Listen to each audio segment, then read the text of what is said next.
मैत्रिणींनो, एकदम मोठ्या साईजची डिझायनर बाही कशी कट करायची ते आज मी तुम्हाला सांगणार आहे। ते व्हिडिओ शेवटपर्यंत बघा आणि चॅनलला सबस्क्राईब नक्की करा। तर इथे मला 8 इंचाची तयार बाही तयार करायची आहे। तर मी 1 इंच वाढून घेणार आहे, 9 इंच घेणार आहे। तर चला मी 9 इंचावर मार्किंग करून घेते। ही 42 छातीच्या मापाची बाही आहे। तर 42चा चौथा भाग आपल्याला घ्यायचा आहे। तर चौथा भाग इथे 10.5 इंच आणि त्यामधले अर्धा इंच आपल्याला कमी करायचे आहे। म्हणजे बाहीची घडी आपल्याला 10 इंचावर टाकायची आहे आणि बॉक्स तयार करून घ्यायचा आहे। तर बघा इथे मी 10 इंचावर मार्किंग केलेली आहे आणि बॉक्स तयार करून घेतलेला आहे।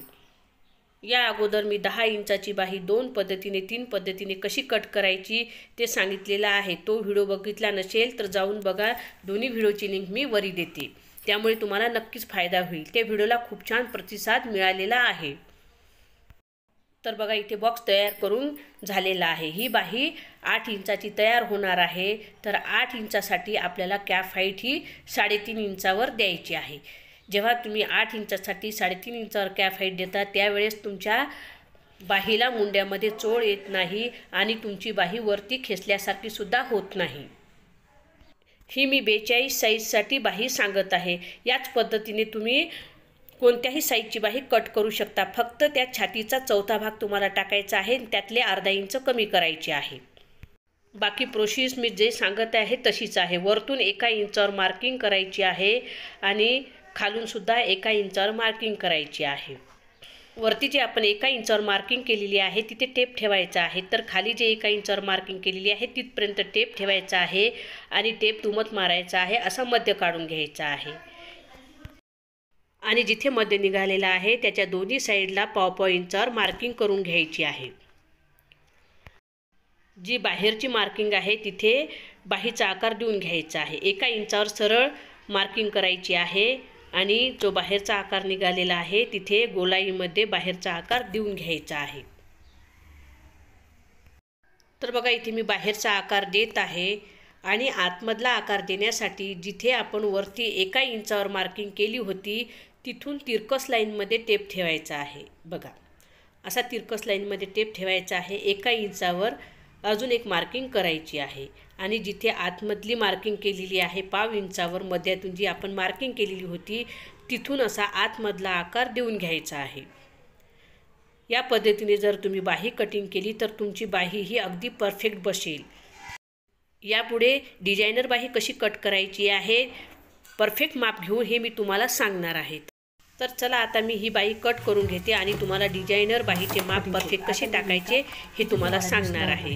पहिले मी समोरची बाजू फिटिंगची आणि मार्जिन सहित आखून घेणार आहे। तर बघा इथे फिटिंगची मार्किंग आहे। जे आपले कस्टमर आहे त्यांची फिटिंग आहे 6.5 इंच आणि 1.5 इंच मी इथे वाढून ठेवणार आहे, 8 इंच घेणार आहे। तर असे मी आखून घेणार आहे आणि उरलेला भाग कट करून घेणार आहे। आता ही 8 इंचाची बाही आहे। तर पेपर मी सरका करून घेते, म्हणजे प्लेन साईडने पेपर घेणार आहे जेणेकरून तुमच्या लक्षात येईल। आता डिझायनर बाही कट करण्यासाठी वरतून आपल्याला 2 इंचावर मार्किंग करायची आहे। ही वरची जी आपण 2 इंचाची मार्किंग केलेली आहे तेवढा कपडा आपण सोडून देणार आहोत आणि त्याच्या खाली 2 खिडक्या टाकणार आहोत। तर 2 इंच आपल्याला वरती सोडून द्यायचे आहेत। त्यानंतर पुन्हा 2 इंचावर एक मार्किंग करायची आहे। इथे आपण खिडकी तयार करणार आहोत। त्यानंतर पुन्हा 1 इंचावर मार्किंग करायची आहे। त्यानंतर पुन्हा 2 इंचावर मार्किंग करायची आहे। अशी आपल्याला मार्किंग करून घ्यायची आहे। त्याखाली आपला कपडा उरणार आहे आणि एवढा पाव इंच कपडा शिलाईमध्ये जाणार आहे आणि वरती सुद्धा पाव इंचा कपडा शिलाईमध्ये जाणार आहे। आता खिडकीची जी रुंदी आहे ती मी 1 इंचावर ठेवणार आहे। ते तुम्ही तुमच्या आवडीनुसार ठेवू शकता, 1.25 इंचावरही ठेवू शकता, 1.5 इंचावरही ठेवू शकता, पण ती खिडकी मोठी होती। मी 1 इंचावर ठेवणार आहे। 1 इंचावर मी सरळ मार्किंग करून घेतलेली आहे आणि उभी लाईन अशी ड्रॉ करून घेणार आहे, म्हणजे एका रेषेमध्ये आपले दोन्ही चौकोनी बॉक्स तयार होतील। म्हणजे 2 इंचाचा वरचा एक बॉक्स आणि खाली 2 इंचाचा वरचा एक बॉक्स एका समान अंतराचे तयार होतील। आता वरचा जे बॉक्स आहे त्या बॉक्सवर आपल्याला टेप ठेवायचा आहे आणि त्याचा मध्य काढायचा आहे। टेप दुमटून घ्यायचा आहे, मध्य काढायचा आहे, तिथे मार्किंग करायची आहे। तर बघा इथे मी मार्किंग केलेली आहे आणि आता खाली जो 2 इंचाचा बॉक्स तयार केलेला आहे तिथे सुद्धा मध्य काढून घ्यायचा आहे आणि मार्किंग करून घ्यायची आहे. आणि दोन्हीची जी आपण मधात मार्किंग केली होती तिथे असा चौकोनी आकार द्यायचा आहे. पण हा आकार असा व्यवस्थित जसा तुम्हाला आवडतो तसा द्यायचा आहे. तुम्ही थोडासा निमुळताही करू शकता, आतमध्ये खुलकटी देऊ शकता किंवा डायरेक्ट चौकोनी बॉक्ससुद्धा तयार करू शकता. हा आकार तुम्हाला तुमच्या इच्छेनुसार द्यायचा आहे. तर बघा इथे मी आकार देऊन घेतलेला आहे. आता आपण हे कट करून घेऊयात. याआधी मी माझ्या चॅनलवर ट्रेंडिंग पफ स्लीव टाकलेली आहे, जे सध्या खूप ट्रेंडमध्ये आहे. तर ती मी एल्बो साईजपर्यंत टाकलेली आहे.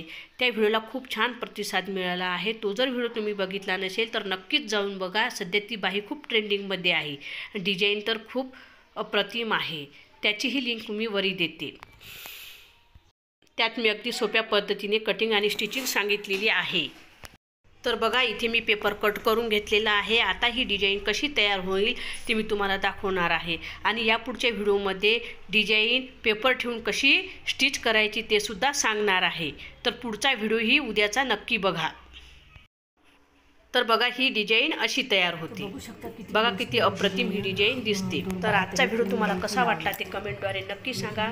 चॅनलला सबस्क्राईब करा, बेल आयकनला प्रेस करा जेणेकरून तुम्हाला नोटिफिकेशन येईल. आणि उद्याच्या व्हिडिओ पाहायला कसाच विसरू नका. तर भेटूया उद्याच्या व्हिडिओमध्ये. धन्यवाद. किती मस्त आकार आलेला आहे. तर ह्या दोन्ही बाह्या तुम्हाला कशा वाटल्या ते नक्की सांगा.